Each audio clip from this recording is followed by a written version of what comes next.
இந்தியாவுல எத்தனையோ மொழிகள் இருந்தாலும் அதிகபட்சமாக வேற்று மாநில படங்களோ இல்ல ஆங்கில திரைப்படங்களோ தமிழ்ல அதிகமா ஏன் டப் செய்யப்பட்டு வெளியிடப்படுகிறது?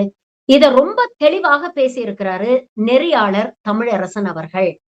ஏன் தமிழ் தனித்து நிற்கிறது அப்படிங்கறத புரியணும்னா அவசியம் இந்த காணொளியை பார்க்கணும். நம்ம படங்கள்ல கூட பார்க்கலாம். நிறைய ஹாலிவுட் படங்கள், பாலிவுட் படங்கள் ரீமேக் ஆகும்போது மொழி மாற்றம் செய்யப்படும் போது ரீமேக்கில் அது கீழே நீங்கள் பார்த்தீங்கன்னா ஹிந்தி, தமிழ், தெலுங்குன்னு இருக்கும். இங்கேருந்து போகிற படங்கள் இல்லை. இங்கேருந்து போகிற படங்கள் வேறு மாதிரி 5-6 லாங்குவேஜில் கூட பண்ணுவாங்க. ஹாலிவுட்ல இருந்து ஹிந்தி படங்கள் இங்கே தமிழ்நாட்டில் இல்லை இந்தியா முழுக்க ரிலீஸ் செய்யப்படும் போது ஹிந்தி, தமிழ், தெலுங்கு இந்த 3 லாங்குவேஜில் மட்டும்தான் இருக்கும். ஏன்னா தமிழை விட, தமிழர்களின் எண்ணிக்கையை விட மராத்தியர்களின் எண்ணிக்கை அதிகம், வங்கமொழி பேசக்கூடியவர்களின் எண்ணிக்கை அதிகம், குஜராத்தி மொழி பேசக்கூடியவர்கள் கணிசமா இருக்கிறாங்க, ஒடிய மொழி பேசக்கூடியவர்கள் கணிசமா இருக்கிறாங்க, பஞ்சாபி மொழி பேசக்கூடியவர்கள் இருக்காங்க, ராஜஸ்தானி இருக்கிறவங்க இருக்கிறாங்க.